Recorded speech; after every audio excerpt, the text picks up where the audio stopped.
はご覧のスポンサーの提供でお送りします。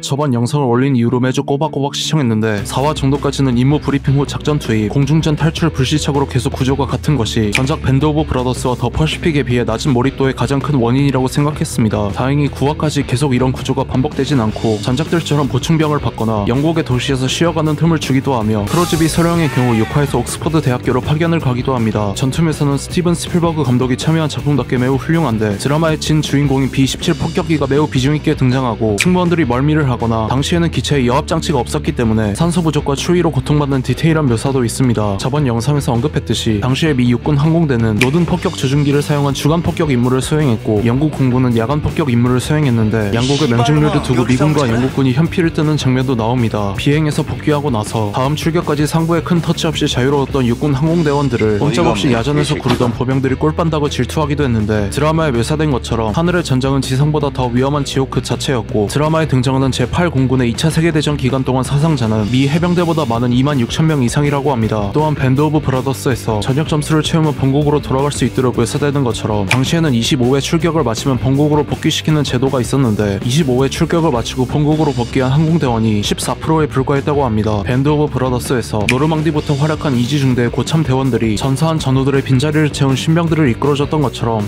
제100폭격전대 소속 항공대원들 중 격추당해 전사하거나 포로 수용소로 잡혀간 대원들의 빈자리를 계속 신임 조종사들과 보충병들이 채우다 보니 후반부로 갈수록 등장인물들이 많이 바뀝니다. 거기에 극단적으로 사상자가 많다 보니 빈자리를 채우기 위해 등장인물들이 빠르게 진급해 지휘관으로 올라가기도 합니다. 당시 폭격기의 포탑에 거치된 기관총들로 적 전투기를 잡는 전술을 무작위라고 생각했다가 큰 피해를 보고 나서 항속거리가 짧았던 P-47 썬더볼트를 대체할 전투기를 호위기로 붙였고 태평양 전선의 코르세어와 함께 제2차 세계대전을 상징하는 미국의 전투기 P-51 머스탱이 등장합니다. 드라마에선 제332 전투비행단 소속 흑인 조종사들이 호위 임무를 막는 것으로 묘사되고 실제로 흑인 조종사들은 단독 전투보단 호위 임무에 투입되었다고 합니다. 더 퍼시픽의 리뷰 영상에서 주요 등장인물들의 소속 부대가 전부 달라서 몰입감이 떨어진다고 했었는데 이번엔 다행히 밴드 오브 브라더스처럼 모두 같은 부대에 소속되어 있어서 그런 느낌은 없었습니다. 해리 크로즈비 소령 역을 맡은 앤서니 보일은 천재 항법전기로 훌륭하게 연기했는데 특히 D-Day 직전에 폭격 계획을 세우는 장면은 감탄하면서 본 것 같습니다. 드라마의 두 주인공 게일 클랩은 소령을 연기한 오스틴 버틀러, 존 이건 소령을 연기한 칼럼 터너 두 배우의 브로맨스도 매우 인상적이었습니다. 실제 게일 클랩은 소령은 대학을 졸업한 고학력자 모범생 이미지를 감추기 위해 정무를 삐딱하게 쓰고 이쑤시개를 물고 다녔다고 하는데 엘비스와 듄 파트 2에서 훌륭한 연기력을 보여준 오스틴 버틀러가 이러한 디테일을 잘 살려주었습니다. 여러 인상적인 부분들이 많았지만 저번 영상에서 시청자분들이 댓글 달아주신 것처럼 기체 모델링이 잘못되었거나 중간중간 보이는 어색한 컴퓨터 그래픽은 많이 아쉬웠습니다. 특히나 전작들이 거액의 제작비를 사용하여 최대한 사실적으로 전쟁터를 묘사했던 것과는 다르게 이번 작품은 보병 전투가 아닌 대규모 항공전을 다루다 보니 컴퓨터 그래픽이 많이 사용될 수밖에 없고 예전에 다크나이트 리뷰 영상에서 언급했듯이 업계의 과도한 업무와 영화 제작사의 갑질 등 최근 미국 컴퓨터 그래픽 업계에 많은 문제점들이 드러나서 영화와 드라마에서 수준 높은 컴퓨터 그래픽을 보고 싶다면 이 문제들이 빨리 해결되어야 하지 않을까 싶습니다. 또한 10부작으로 방영된 전작들과는 다르게 9부작이라 분량상 어쩔 수 없이 타임 점프가 몇 번 나오는데 회차나 러닝타임이 좀 더 길었어도 좋았을 것 같습니다. 드라마 자체의 문제는 아니지만 애플 TV 플러스 측에서 한국어 자막을 제공하는 과정에서 번역을 제대로 신경 쓰지 않은 것인지 오역이 몇 개 보였습니다. 마지막 9화까지 시청을 마치고 든 느낌은 전작들보다 아쉬운 부분이 많긴 하지만 스티븐 스필버그와 톰 행크스 듀오의 센스는 어디 안 가는지 완성도 높게 잘 마무리되었다고 느꼈습니다. 얼마 전 종영되었던 KBS 대하사극 고려거란 전쟁이 역사 왜곡에 가까운 인물 묘사와 전문가의 역사 자문을 무시하는 제작진들의 태도로 많은 비판을 받았던 것과는 다르게 이 드라마의 제작진들은 제100 폭격전대와 제332 전투비행단의 실제 참전 용사들과 그들이 경험했던 실제 사건들을 정중한 태도로 다루려고 한 노력이 보였습니다. 과연 후속작이 제작될지는 아직 모르겠지만 다음은 제2차 세계대전 미 해군의 해상전이 배경이 될 것 같다는 추측이 많습니다. 여러분들은 마스터스 오브 디 에어를 어떻게 보셨는지 댓글 남겨주시면 감사하겠습니다. 이상 시청해주셔서 감사합니다.